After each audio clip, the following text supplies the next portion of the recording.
2025 का केमिस्ट्री की फील्ड में दिए जाने वाला नोबेल प्राइज 3 साइंटिस्ट को मिलेगा, और जिसमें ये साइंटिस्ट हैं किटागावा, जापानी साइंटिस्ट हैं, देन रॉबसन, ये ऑस्ट्रेलियन साइंटिस्ट हैं, और ओमर यागी, ये जॉर्डानियन अमेरिकन साइंटिस्ट हैं। अब ये नोबेल प्राइज क्यों मिलेगा, ये इंपॉर्टेंट है। इन साइंटिस्ट ने तैयार किया है MOF, that is metal organic framework. MOF क्या है, इसकी सिग्निफिकेंस क्या है, इसे हमें समझना है। लेकिन इससे पहले बेसिक केमिस्ट्री में चलते हैं। देखिए, जब एटम्स कंबाइन करते हैं तो वो मॉलिक्यूल बनाते हैं, और ये atoms mainly covalent bond, ionic bond या फिर जो मेटालिक बॉन्ड है उनके माध्यम से जुड़ते हैं और फिर मॉलिक्यूल्स बनाते हैं। जैसे हाइड्रोजन एटम्स जुड़ के और ऑक्सीजन एटम जुड़ के ये बनाते हैं H2O, that is water molecule. लेकिन ये जो वाटर मॉलिक्यूल है, इट इज कॉम्पैक्टली पैक्ड, इसमें एम्प्टी स्पेसेस नहीं होते हैं। लेकिन ये जो MOF है, ये कैसे डिफरेंट है? देखिए, MOF का आप स्ट्रक्चर समझिए।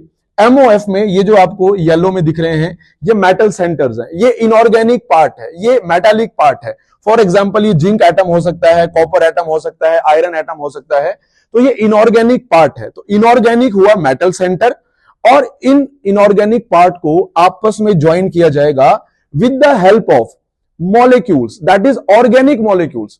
मतलब एटम्स को आपस में ज्वाइन किया जाएगा with the help of organic linkers और organic molecules to form a different molecule all together. अब इस तरह के जो स्ट्रक्चर होते हैं, इन्हें MOF बोलते हैं, जिसमें ये ब्रिज का काम जो करेंगे, ये ऑर्गेनिक पार्ट है और ये एटम खुद इनऑर्गेनिक पार्ट है। तो एक प्रकार का हाइब्रिड स्ट्रक्चर है। इसका फायदा ये है कि अब ये उतने कॉम्पैक्टली अरेंज नहीं होंगे, इसके बीच में आपको स्पेसिस दिखेंगे, एम्प्टी स्पेसिस दिखेंगे।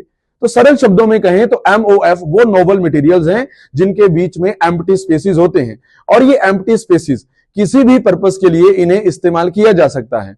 जैसे कि अगर हम एटमॉस्फेयर में देखें, अगर आप अपने घर में ही देखें, जैसे मान लीजिए ब्रेड है या मैट्रेस है, फोम है, उसके अंदर भी एम्प्टी स्पेसिस है। एक ब्रेड को चाय में डुबाएंगे तो चाय एब्जॉर्ब कर लेगी, पर वो स्पेसिफिक नहीं है। उसको पानी में डुबाएंगे तो पानी भी एब्जॉर्ब कर लेगा वो ब्रेड, दूध भी एब्जॉर्ब कर लेगा।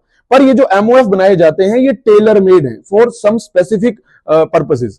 जैसे कि अगर एटमॉस्फेयर में अब ऐसे भी MOF बने हैं, आप देख सकते हैं, ये एटम पार्ट है और ये बेंजीन जो एक ऑर्गेनिक मॉलिक्यूल है, उसके माध्यम से इन्हें जोड़ा गया है। तो अब एटमॉस्फेयर में जैसे डेजर्ट एरिया में वेपर्स है, तो इन वेपर्स को कैप्चर किया जा सकता है, इन एम्प्टी स्पेसेस में स्टोर किया जा सकता है, बाद में उसे पानी में चेंज किया जा सकता है। देन इसके अलावा अगर हम एटमॉस्फेयर में कार्बन डाइऑक्साइड देखें, जिसकी मात्रा बढ़ रही है, ये ग्रीन हाउस गैस है, तो इस CO2 को भी एब्जॉर्ब किया जा सकता है और इसे इन एम्प्टी स्पेसेस में स्टोर किया जा सकता है। That is called carbon sequestration. तो ये इसका सिग्निफिकेंस है।